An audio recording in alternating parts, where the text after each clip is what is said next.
And welcome back to another GACC podcast where we are going to be discussing games, anime, computers, and collectibles, but not necessarily all in one week. I am still your host, Harrison.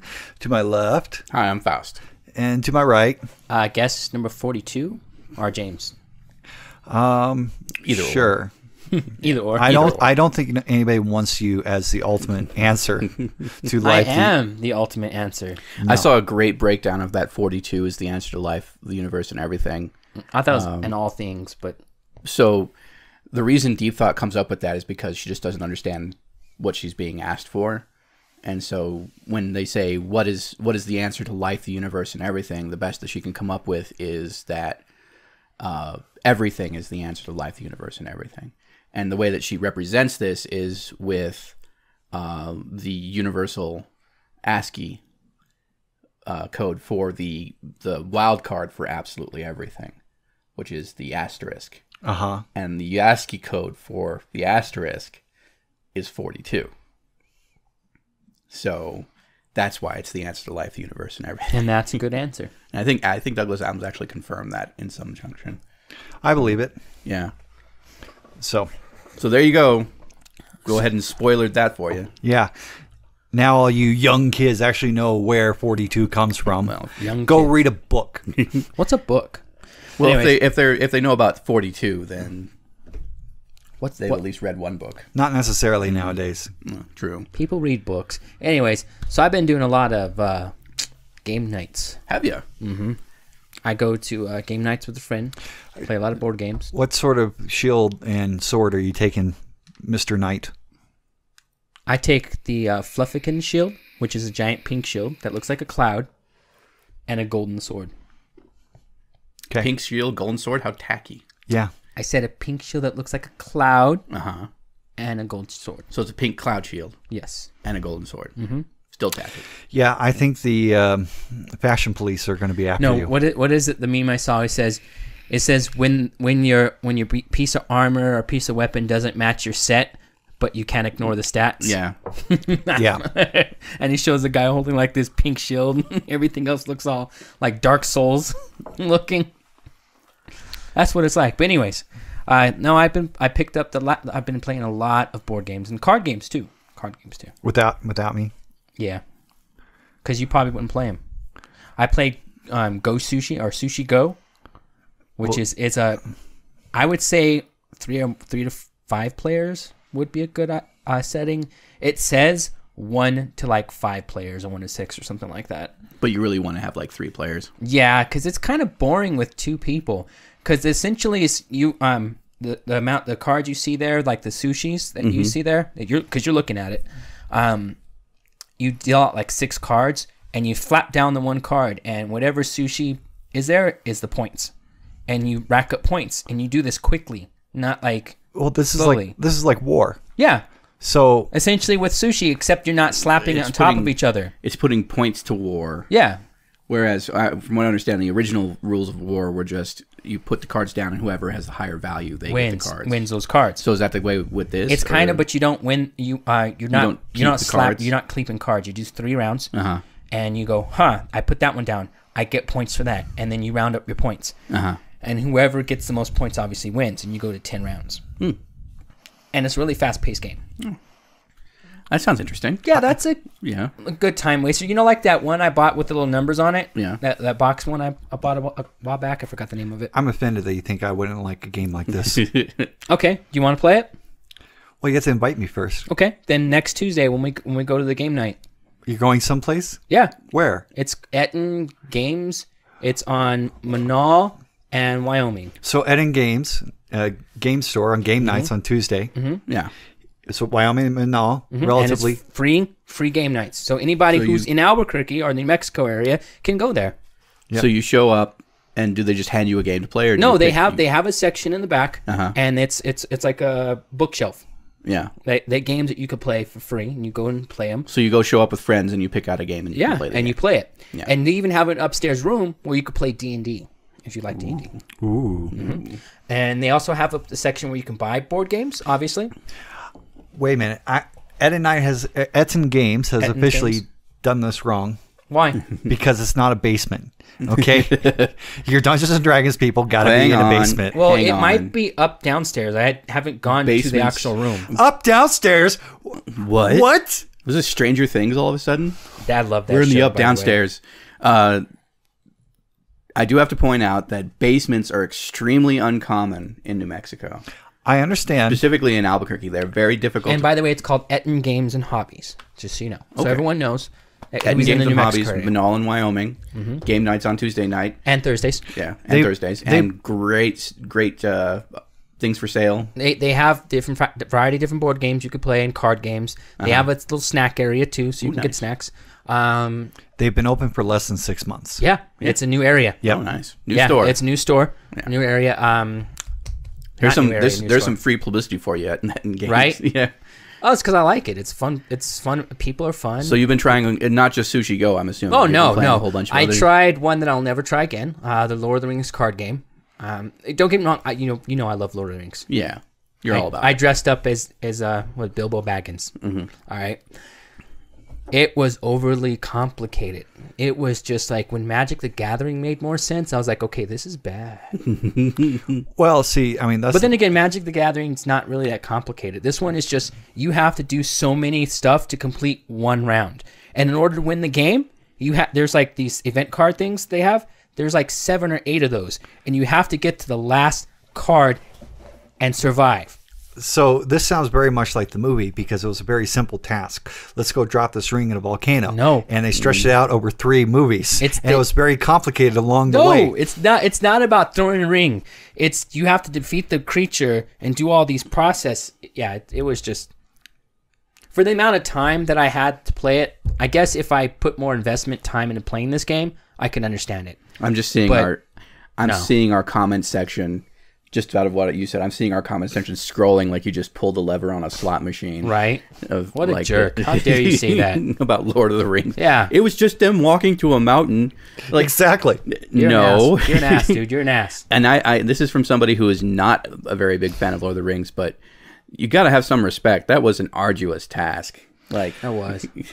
Most kids nowadays, an arduous task is walking down to the store. Okay, so of course they appreciate Lord of the Rings. Or in some other cases, the mailbox. Yes.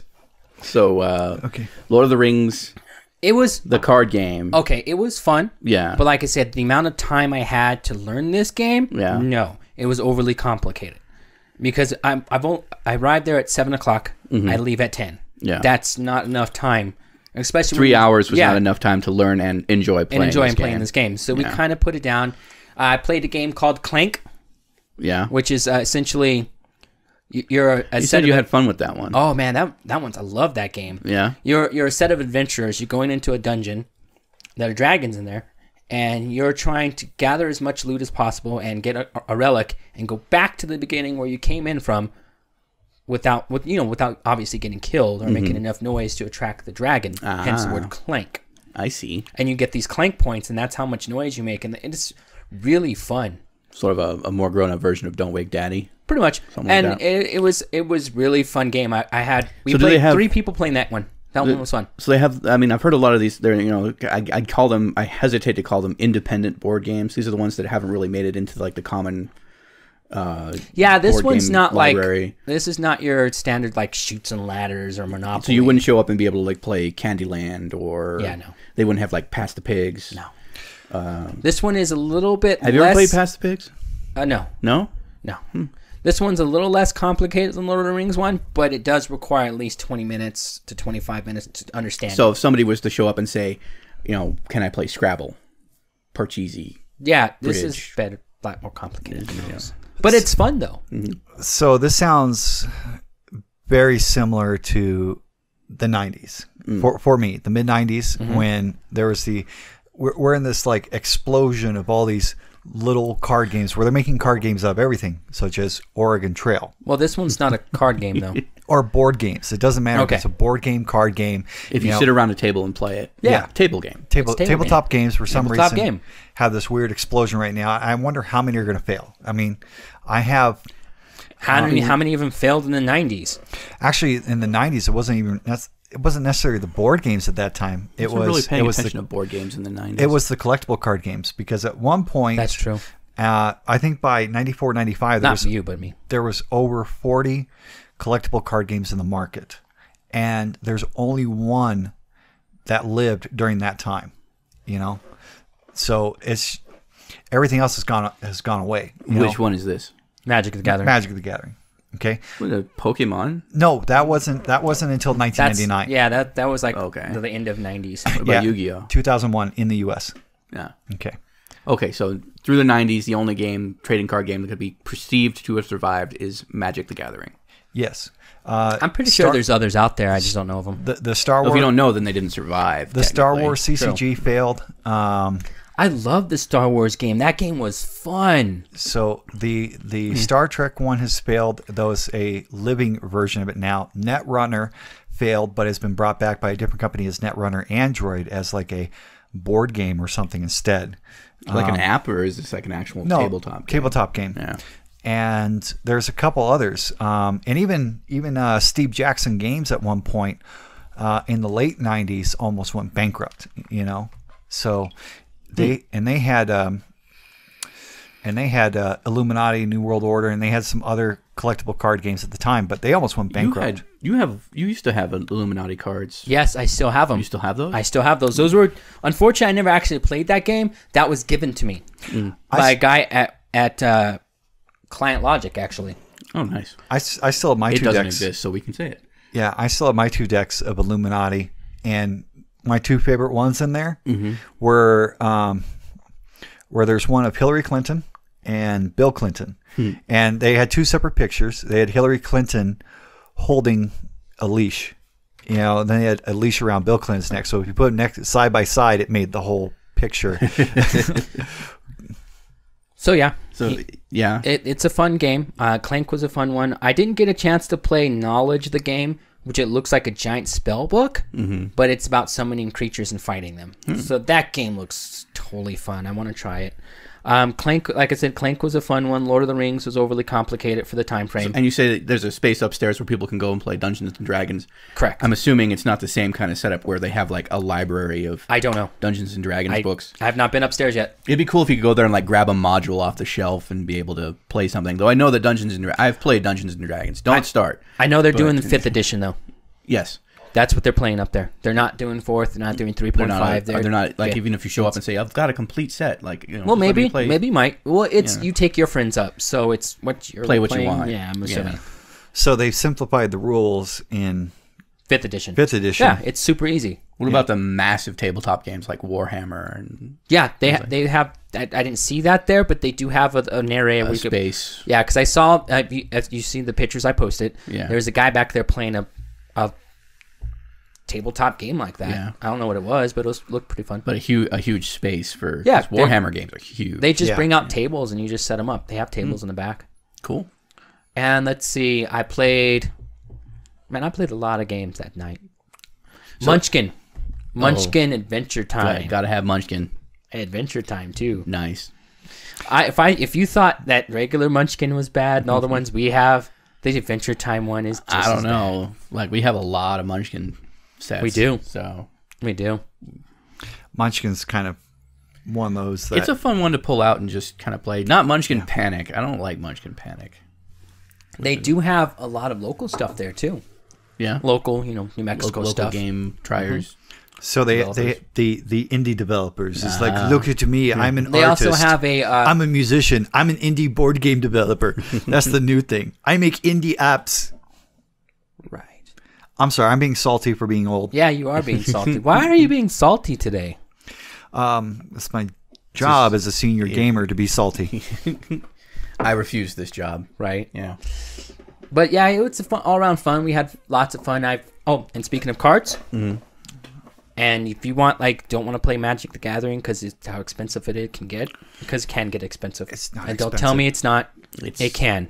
The entry level. It's not expensive, but it can get expensive. It can get very expensive. You can say that for almost any game. Dungeons and Dragons, it's not expensive, but it can get expensive. Yeah, you can. Okay. Yeah, but can. you see, so that's. I'm not denying it. See now, Magic the Gathering has this wonderful thing where if you buy a set of Magic the Gathering cards and you just have that set, and it's enough for two people to build a deck and play, then you have the game. Yeah, you have Like, the game. you can But play if that you as want to much as you do want. all the sets are out there, all the tournaments and stuff, you have to have more cards. Correct. But the thing is really there's only 5% of the Magic population that actually does that. The rest of it is done at the kitchen tables, and that's why something like Commander is a very I love Magic the Gathering. I'm not dissing it. Yeah. So you could lay off the salt, or at least use some Himalayan salt. The Commander is a really great game style. I love and Commander. so what's the other one? It's not standard play. There's Legacy. or Legacy. something like Legacy, kitchen table, that. Kitchen extended. table, just general. It's like if you have cards, play with the cards. Yeah. Except you can't play alphas because they were cut differently. Unless you got sleeves. Technically, yeah. Unless you have sleeves, they're marked cards. So I found another card game. Of course, it's going to be Adventure Time. Yeah. It's called Card Wars. And is this So- an actual physical card game? Yeah, Where I you found can buy out the because cards? first it was on my phone. Yeah. Because someone mentioned it. You should play Card Wars. It's on your Android device. You can get it. So I downloaded it and I play it. And it plays like, not a lot like Magic, but it's, come on, it's a card game. It feels like Magic. You put down lands, you summon creatures. That's the extent of similarities. That's kind of Magic shtick there. Yeah. So apparently it's actually a physical copy game. You can buy the cards and I could play you on a table. I like that. Except for it's Adventure Time. That's the only thing wrong with it.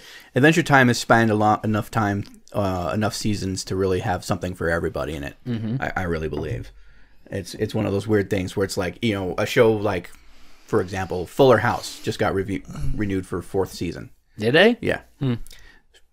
Netflix series, you can watch as much as you want, as little as you want as the seasons come out and everything like that.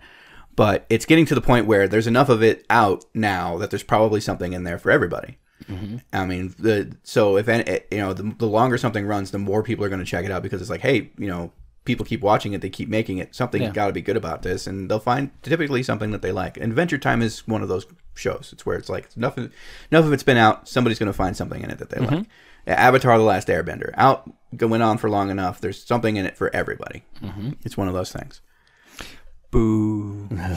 Boo. Here's my salt in there. Magic the Gathering is one of those games that's been around long enough that there are so many variations and stuff like that there's something in it for everybody. Anybody can play it. It's also in its 25th year. Yeah. Cool. That's going to be really great. But yeah, that's the extent of what I've done this last week is play board games and work. Well, I found something interesting that I want to bring up, kind of related to old games. So we all remember the game we used to know and love, Diablo.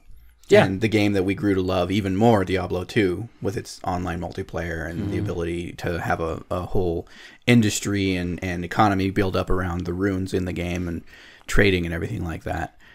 So one of its creators, David Brevik, credited with creating the original Diablo and eventually Diablo 2, has split off and founded his own game studio after starting a studio that became Blizzard North and created Diablo 2. He is currently working with Greybeard Games, running a studio, and they are coming out with a game called It Lurks Below, which is billed as a hybrid adventure game mixing class-based RPG elements with live action and a lot of loot. So it's the same Diablo loot kind of thing. The thing is, it's not top-down, it's 2D side scroller. And I believe it's procedurally generated. So think Rogue Legacy. Okay. Now the thing is, he has built his studio has built their own engine to run this game. They're not optioning some other engine. They've built it from the ground up, and is going to involve a lot of dungeon crawling and loot. It's expected to be out in 2018.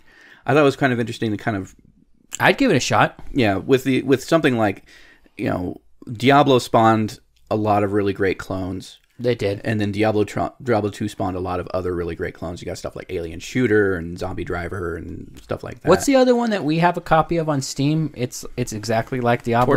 Torchlight, yeah. Yeah, Torchlight was actually 2. created by a bunch of people who split off from the Diablo development team. Nice. That's why it seems to involve a lot of parallels with Diablo. The one thing that people will say between Torchlight and Diablo is if you're coming in from being a Diablo player, put Torchlight on the hardest difficulty because it's way too easy. So what, who were the people that split off from Diablo to go make Borderlands? I am unsure. I could say that it's sort of a spiritual thing, that the loot table and the way that the loot is not just the guns but all of the equipables is handled in Borderlands is certainly more than an homage to Diablo as far as the shoot and loot structure is concerned. But that's kind of where it ends. Borderlands itself is not procedurally generated. It doesn't really have this kind of dungeon crawly feel to it. It is a shooter at its core. You're talking to somebody who absolutely loves Borderlands. Yeah, I'm not sure about every single developer and where their credits come from or what their CV is, so I'm not sure who came in from Diablo, but I'm pretty sure they have some people who at least nod towards Blizzard as far as inspiration and stuff like that. So the thing with those games is it wasn't people going in to play Diablo because of the randomly generated dungeons. It was because... I just pulled a Kennedy. Sorry. I drooled a little. Really? Yeah. Really? That's where you went with that? Yeah. It's You derailed the crap out of him. He was like, I'm gonna do my salt. What? He was just like, I'm gonna throw my salt. Wait, what did you say? What? Now look, we really can't acknowledge that, because then that means that you're winning, okay? Yeah. And you can't have winners without there being losers, and it's unfair to have losers. So proceed to continue drooling. But you're a loser, though. Nope. Can't be a loser. Nope. Anyways, I like Borderlands 2. That was my favorite. Most people say that Borderlands 2 is the strongest in the series. Because my favorite was the ending. That was Borderlands satisfying. 2? Oh, no, not the boss. The boss fight was weak. Yeah. You think so? Well, it was better than the first one. Well yeah. It's an improvement. Okay, so anyways, with Diablo, people were doing this to go get loot because the loot was randomized. You didn't care about the randomly generated dungeons after a while. It was about the loot hunt, okay? And that's what Borderlands is about, the loot hunt. Yep. Yeah. So it doesn't matter if Types it's guns. procedurally generated or not, you know? You think that the loot structure is the sole reason people come into these kinds of games? Yeah. Yes. Yeah, I agree.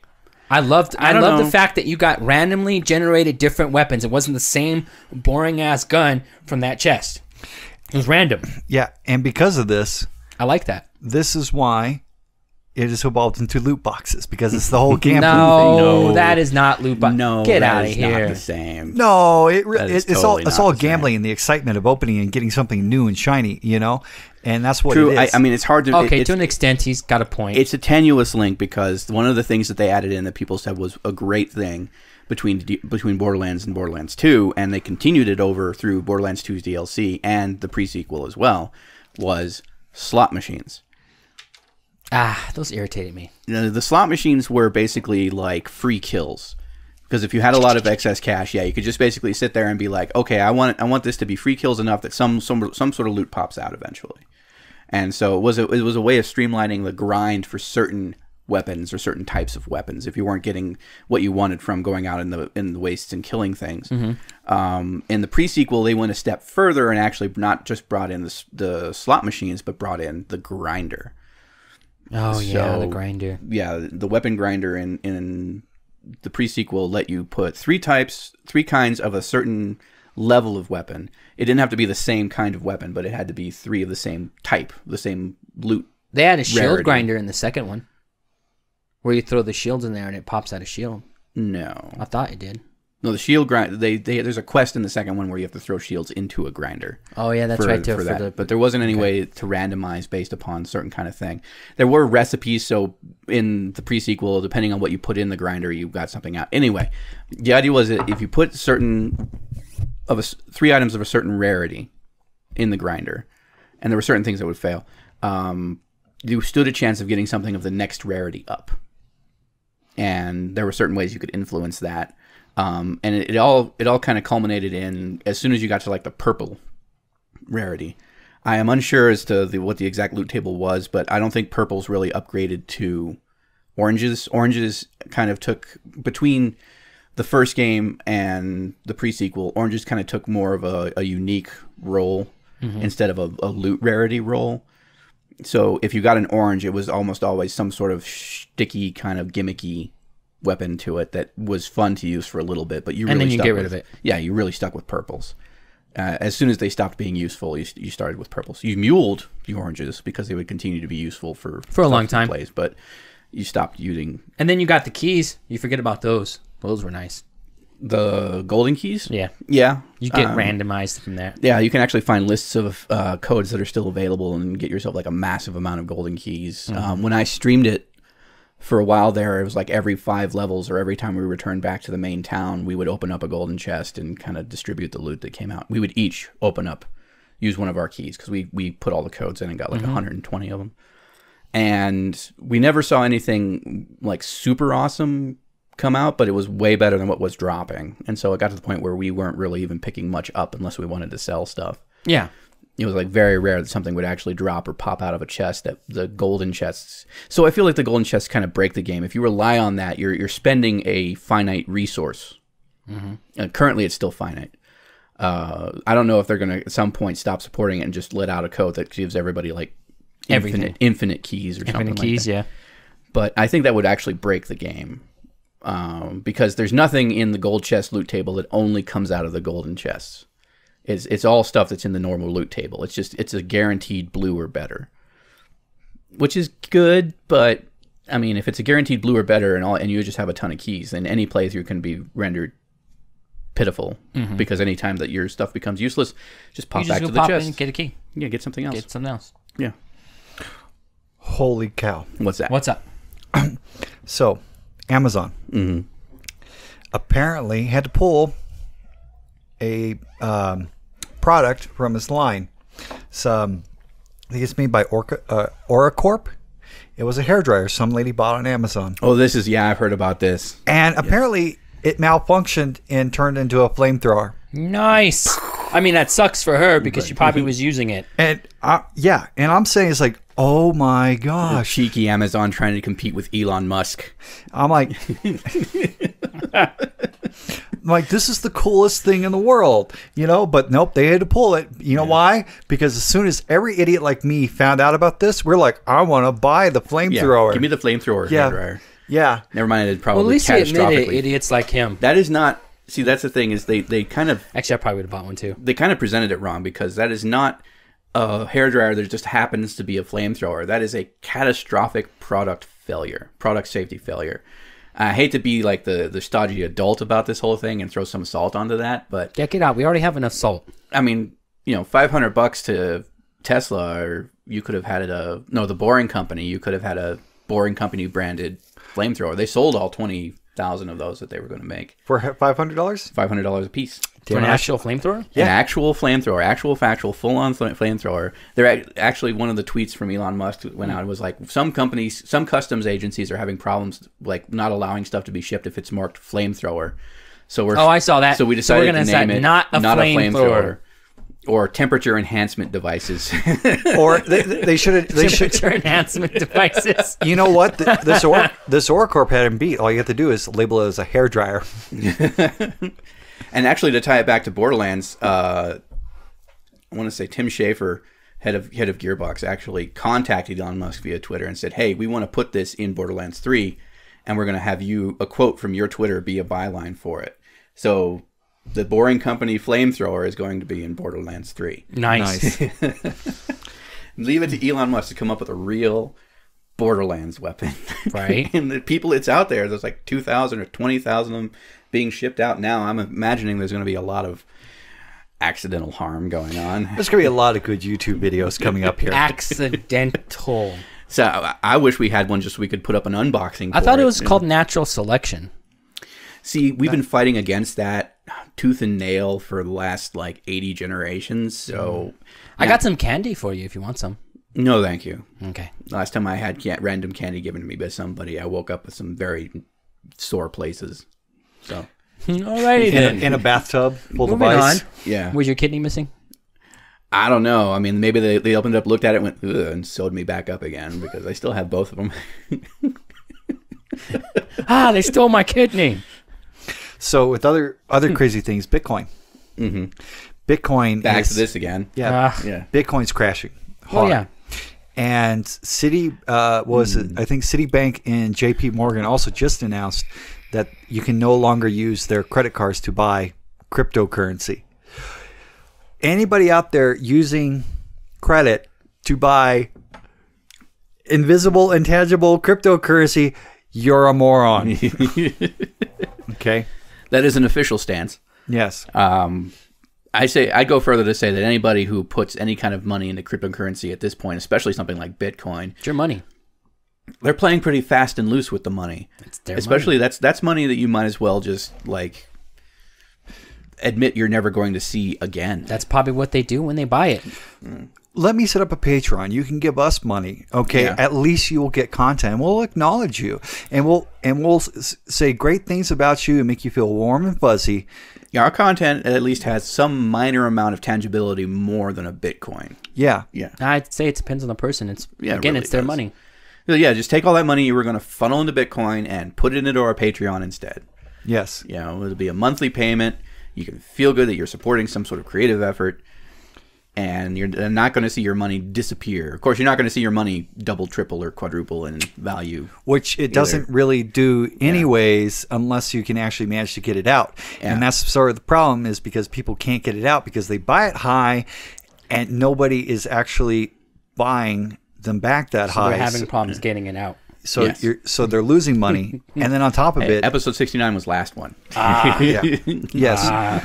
Well, no. It's, Giggity. on top of it, all the governments are starting to crack down on this. You know, not just the banks and everything. So you have like Korea, China, India have all said, no, we're not going to allow these sort of transactions. You know, and so basically is killing Bitcoin because, you know, people originally wanted Bitcoin because they're like, oh, look, this is decentralized and not attached to anything, and screw the government. And the governments went, By all means. by all means. Do as you will. They're first like, yeah, this is stupid bad.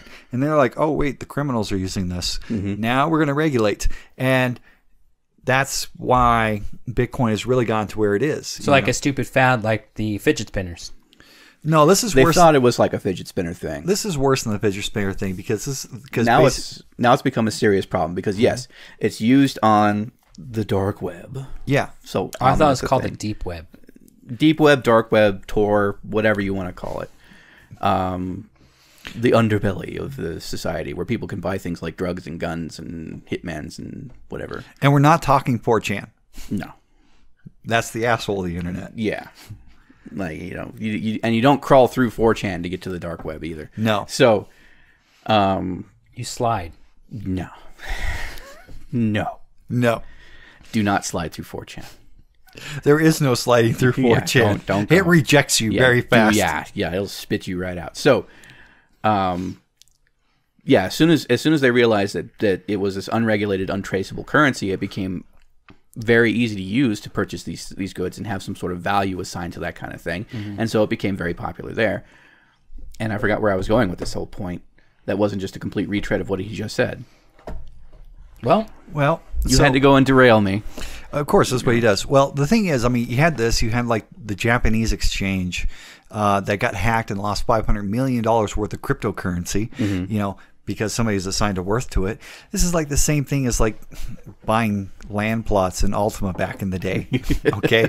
Come on. did you say Ultima? Ultima Online, yeah. The original where castles sold for $300,000.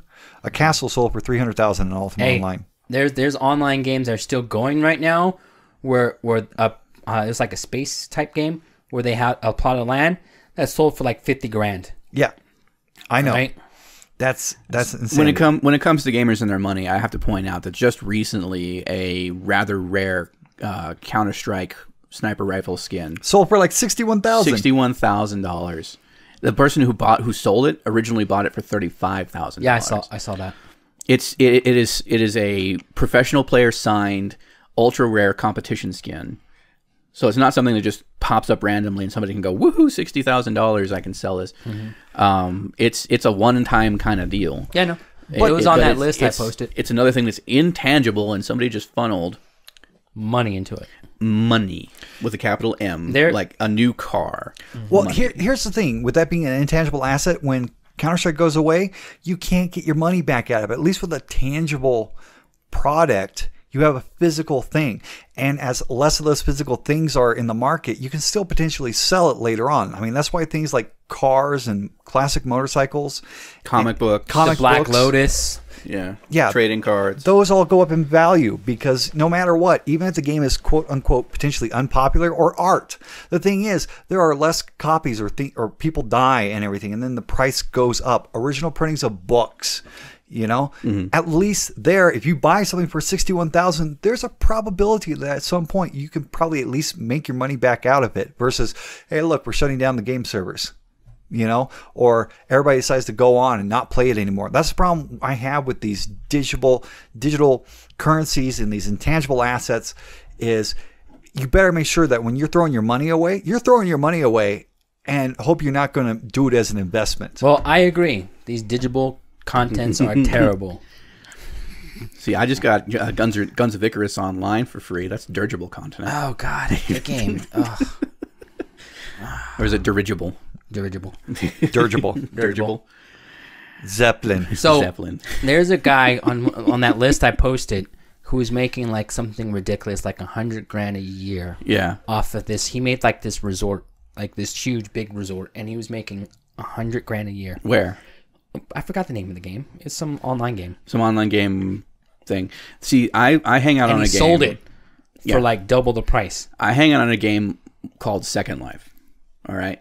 Where real estate is one of the most lucrative businesses. That was also on the list, actually. There is there, yeah. In fact, if you really want to make money hand over fist on Second Life, you want to basically open up kind of a small business, rent your own sim, which is usually a huge amount of land space with a huge amount of asset. It's basically your own server. And then you rent space on that server, parcel it out, rent it out to people.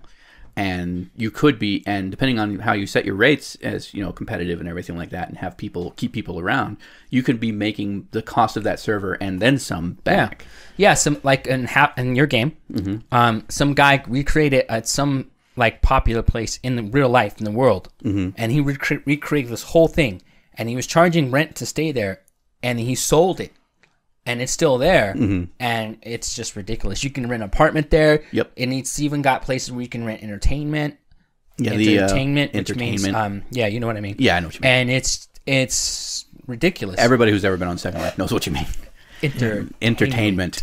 So yeah, it's just like everybody that reads Playboy for the articles. Yeah, Second Life is really reading Playboy for the articles, kind of.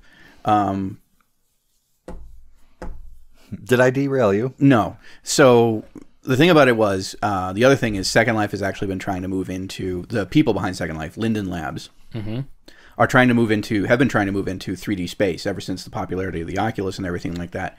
They actually had Oculus support for the Second Life engine at one point. Pulled it because the engine is ancient. Yes, 15 years old or something like that. And so they've decided that the engine itself is just too old to really keep updated with 3D access, especially with all the stuff that they added in recently. So now they're working on their own side projects, multiples, that have VR. It's solely based around VR content, and I can't remember the names of them right now, but they are basically like, one is the open source one for content creators and stuff like that, and the other one is the closed source, closed beta kind of thing. And there's a little bit of controversy surrounding that, how they're kind of trying to draw in creators to create assets for them, and then basically like putting a heavy tariff on this content creation so that these people will, because that was what the other thing that made a lot of money on Second Life was generating some sort of asset. Something people could wear, something people could put in the world and interact with, or just have as like furniture or something like that. People made these, not Linden Labs. Linden Labs made a very small amount of the actual content within Second Life. Most of everything that is available in Second Life was created by some other user, and whenever that gets sold, the user makes a profit, so long as they have a verified, viable account with payment information on it. So with this latest one where they're trying to move into VR, there's very heavy tariffs or taxes, you might want to say, or basically in fees and charges that will make it less capable for content creators within the VR space in this new game to make a profit.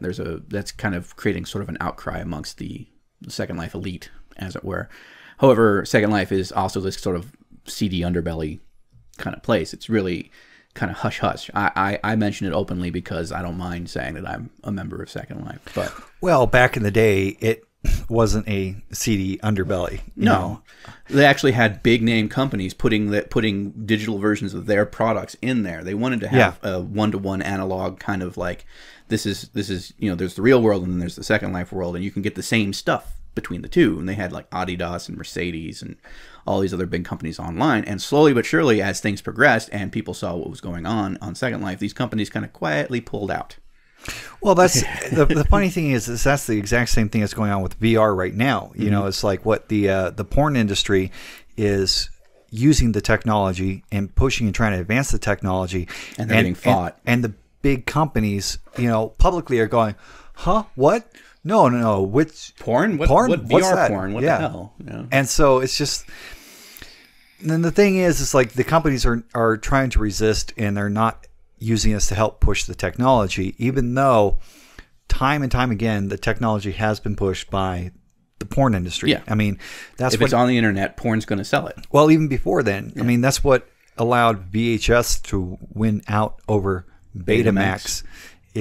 Unfortunately, the porn industry. It didn't help HD versus Blu-ray because porn went solidly with HD instead of Blu-ray. Not at first. There was format wars there too. Yeah. And when a couple of the big companies like Digital Underground decided we're going to go Blu-ray, that kind of sealed the deal.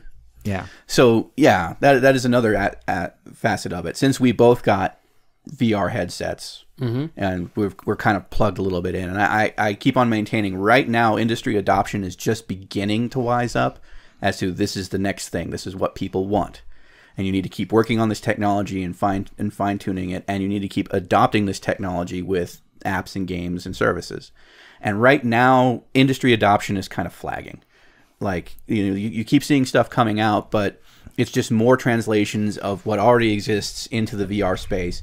It's less content within the actual product. And it's clunky content. And it's clunky, and it's difficult to control, and it's difficult to absorb and enjoy. So one of the things that would make it extremely more popular is if it was something that you could just sit there and absorb and enjoy, like pornography, which is certainly being created, but there is no verified way that a porn company can create and distribute their own video software for VR. There are thousands of third-party VR video software, and none of them give you access to these things without having to sideload them or or use a workaround or use untested, unfinished software. And so there's a big backlash right now about the porn industry going, why? Why is this? Why are we getting this resistance? What's going on here? I mean, this is one thing that is going to sell guaranteed. It's like wrapping sugar around heroin and giving it to somebody. Because the game industry is not adopting it properly. I mean, yeah. The only game I've seen that's really done it at least relatively well that has already been out there is Minecraft. Fallout VR is a AAA tile. Bethesda's trying, but there's still some. It's a shoddy port. Yeah, it's a shoddy port because the problem is how you move in VR is basically it's like teleporting short distances. It's like taking a rock, chucking it, and then you show up where the rock lands. Yeah. Yeah.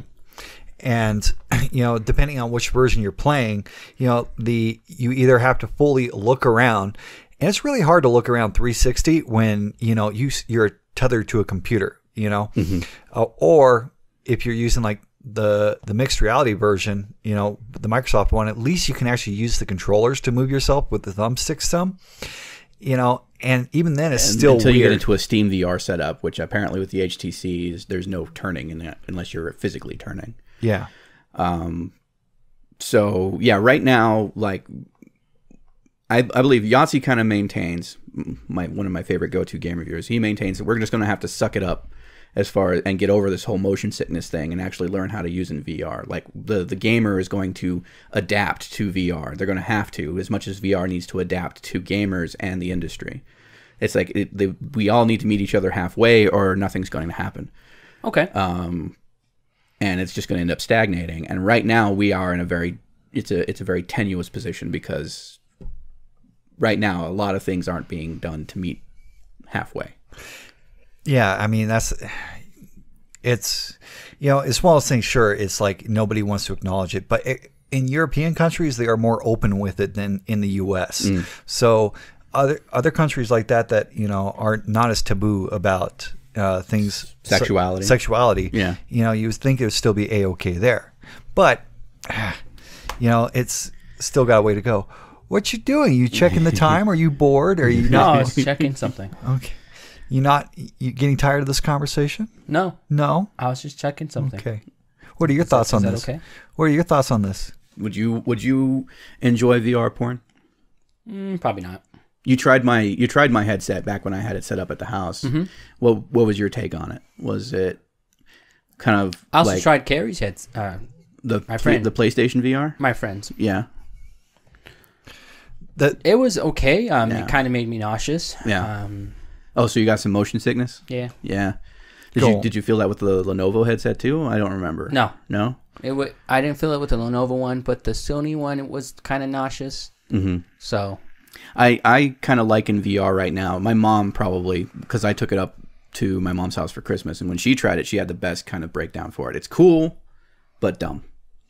It is right now because nobody's really learned how to use it. Yeah, so you know, and granted, even VR porn right now is dumb. Kind of dumb. Yeah, I still maintain, and this is the last I really have to say for it, is if you have the opportunity to get one for a $200 price point, and that's like, you know, you have a computer that's VR ready already, you've already put that kind of money in because you like playing really good games, and you find a sale on mixed reality or HTC or Oculus, doesn't really matter which one you pick up, they're all kind of interconnected anyway.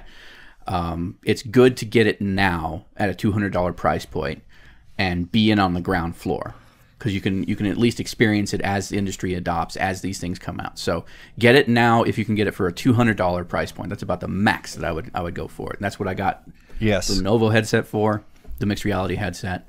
There's plenty of things coming out now that are really drawing people into VR, not just the YouTube kind of fodder games or the independent stuff, but things like VR chat. And things like that. So there are social platforms that you can go and kind of start now, so you're training your brain. You know, go watch 3D movies, go play like Minecraft in VR, because right now it takes a bit to train your brain and your eyes for it. So you can only withstand it probably for about an hour-ish. You know, there's people who can't see 3D, right? Yeah. Yeah. Okay. That's not everybody. Yeah, no, I'm just saying. Well, what are we supposed to do then? Just say, hey, you can't experience life in general because you can't see in 3D? I'm not saying get rid of 3D. I'm just making a statement that there are people who can't see 3D. So it would be kind of pointless to them. I remember hearing a story about this, some sort of medical oddity. I'm not sure if it was depth perception or color blindness. I believe it was depth perception. There was a man who had a genetic condition, wasn't missing an eye or anything, just had a genetic condition where he had no ability, no real depth perception to be able to see 3D or anything like that. Mm-hmm. And it was a rare condition, but when he went and saw a 3D movie, it just all of a sudden clicked.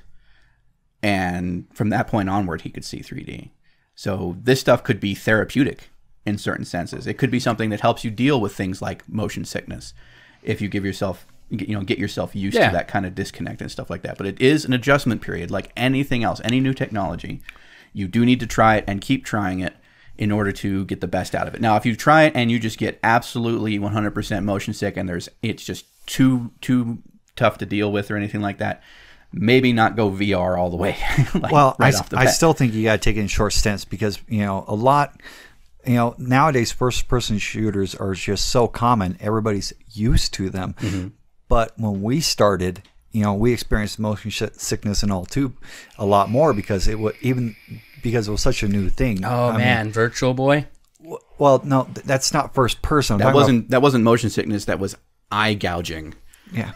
But back in the day, like trying to play Descent, a first-person shooter that was free space, I will admit made people sick. Yeah, I will admit to some disorientation with games like Descent and true 3D games like the Quake era onwards. A lot of people said that they could play games like Doom and Descent because they were just 2D, like semi-2D representations of a 3D space. It was still flat, in some direction, in some aspects. But 3D, true 3D, came around with the Quake engine and the subsequent games that came after that. It was all of a sudden a 3D representation of a 3D space, and some people couldn't handle that. I'm one of the lucky few. I don't really get that kind of motion sick. I get motion sick like in the car if I'm doing something that doesn't make me consciously aware of the car moving. Being moved and not being consciously aware of moving, that causes me some nausea. And there are certain aspects of controlling games in VR that do that, like Minecraft, the way that you move around, or there's Rise of the Tomb Raider has some 3D content to it that there's a mode that they warn you about constantly when you first start it up called free roam mode. They say you really shouldn't do this, and of course that makes me want to try it. And the instant I tried it, my stomach flipped. So, it does take some adjustment. I'm not very susceptible. So I can't really speak from experience. If you get motion sick just like looking at a screen with even a little bit of a waver or something like that, maybe VR isn't for you. But in that case, maybe even 3D movies are doing that to you or something, like you already know. And you probably can save yourself $200 and just wait until they figure out a way to really deal with that. Yeah. Mm-hmm. Well, we're going to have to find out what else we're going to have to deal with next time. Yep. Next time on Dragon Ball Z. Thanks for joining us, folks. Yes, this has been the GACC podcast. Make sure to like us on YouTube. Listen to us in your car on Apple iTunes or Google Play in the podcast section. You can find us underneath Jenny Fedora. Like, comment, subscribe, share us out. Let us know what you think. And, it's like we see that there are upvotes on these videos, and we don't think we're the only ones upvoting them ourselves. So, let us know what you think, and we will see you next time. Later, folks. I don't know. I found some old video from back in the day before he started growing what I hesitate to call a beard at this point. You're unfortunately you're in between. Like his thing's going like this. It's all you're in between levels of cool beard right now. I understand. Yeah, it looks like it's trying to get tentacles. It's all. I have it long enough. I could put bow ties in it. As long as you should start doing mini dreads.